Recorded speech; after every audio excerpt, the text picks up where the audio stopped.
1. Perumusan Undang-Undang Dasar Republik Indonesia 1945. Para pendiri negara menyepakati bahwa dasar negara Indonesia yaitu Pancasila dan Undang-Undang Dasar yang dijadikan sebagai konstitusi negara.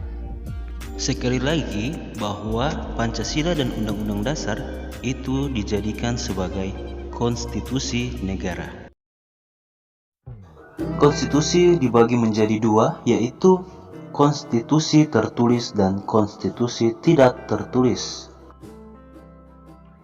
Konstitusi tertulis adalah suatu naskah atau dokumen yang di dalamnya terdapat penjelasan kerangka dan tugas-tugas pokok dari badan pemerintah serta menentukan bagaimana cara kerjanya. Konstitusi ini disebut juga Undang-Undang Dasar. Jadi konstitusi tertulis itu merupakan contoh dari Undang-Undang Dasar. Nah, bisa kalian lihat di sini bahwa ada beberapa contoh yang dimana Undang-Undang Dasar termasuk di dalam konstitusi yang sudah tertulis. Yang kedua adalah konstitusi tidak tertulis. Konstitusi ini adalah suatu aturan atau norma yang tidak tertulis yang telah ada dan dilaksanakan oleh penyelenggara negara. Konstitusi ini juga disebut dengan konvensi. Contohnya, pengambilan keputusan MPR berdasarkan musyawarah mufakat, pidato presiden, konvensi atau tradisi seperti adat istiadat. Sebagai negara Indonesia yang menganut paham demokrasi, Undang-Undang Dasar juga memiliki fungsi yang khas, yaitu membatasi kekuasaan pemerintah agar penyelenggaraan kekuasaan tidak bersifat sewenang-wenangnya. Dengan demikian diharapkan agar hak-hak warga negara akan lebih terlindungi. Dan gagasan ini disebut dengan istilah konstitusionalisme.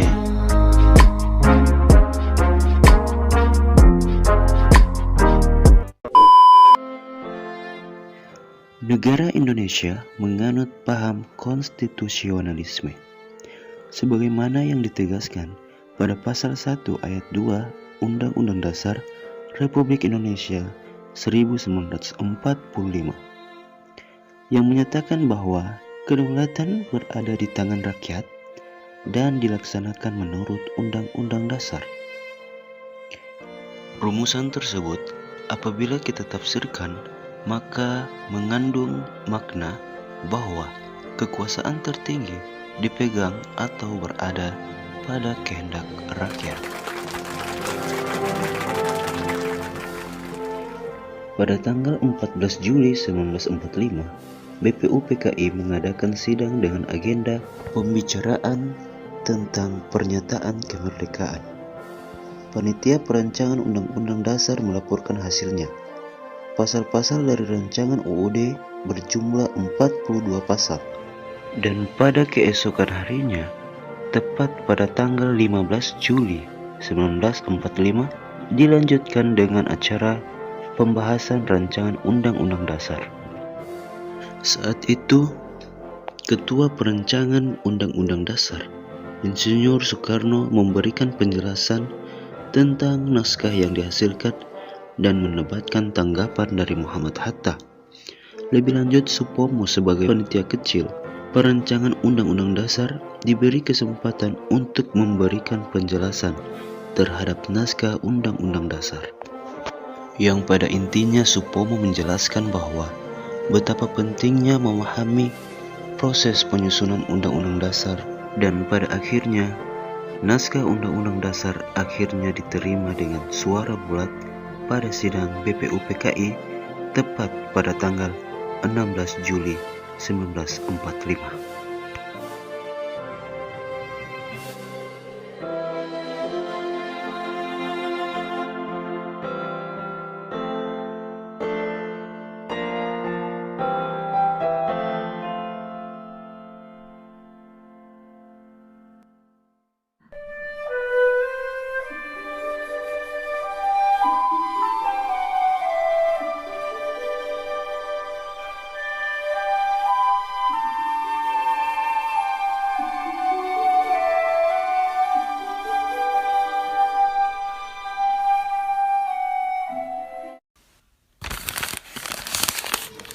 Pengesahan Undang-Undang Dasar 1945. Sehari setelah proklamasi kemerdekaan Indonesia, Panitia Persiapan Kemerdekaan Indonesia yang menggantikan BPUPKI melaksanakan sidang pada tanggal 18 Agustus 1945. Insinyur Soekarno sebagai Ketua PPKI dalam sambutan pembukaan sidang mengatakan yang pada intinya menghimbau untuk membahas Undang-Undang Dasar secara garis-garis besar seperti yang dirancang oleh Dokuritsu Junbicho Sakai. Urusan kecil kita sampingkan sejenak agar pada hari ini kita selesai menyusun Undang-Undang Dasar dan memilih presiden dan wakilnya. Muhammad Hatta yang memimpin jalannya persidangan sangat setuju dengan apa yang dikatakan oleh Insinyur Soekarno, begitu juga dengan para anggota sidang lainnya, sehingga rapat persidangan pun berjalan dengan cepat dan berkekeluargaan. Sidang PPKI pada tanggal 18 Agustus 1945. Pada sidang PPKI pada tanggal 18 Agustus 1945 menghasilkan beberapa keputusan sebagai berikut.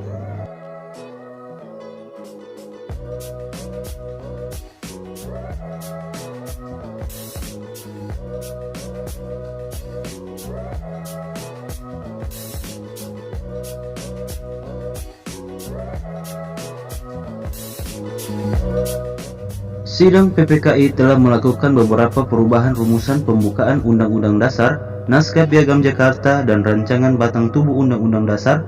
Hasil sidang kedua sebagai berikut.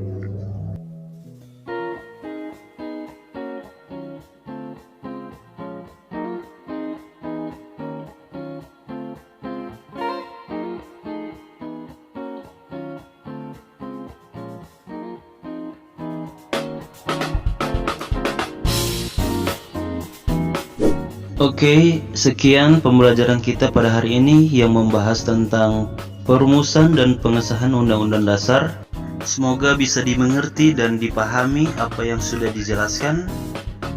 Dan sebelum kita mengakhiri video pembelajaran hari ini, ada beberapa tugas yang harus kalian kerjakan.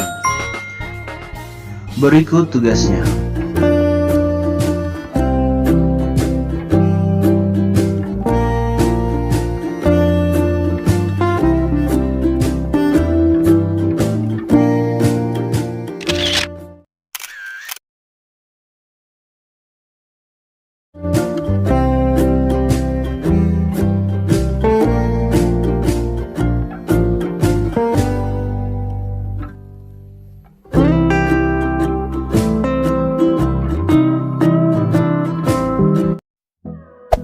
Hey there.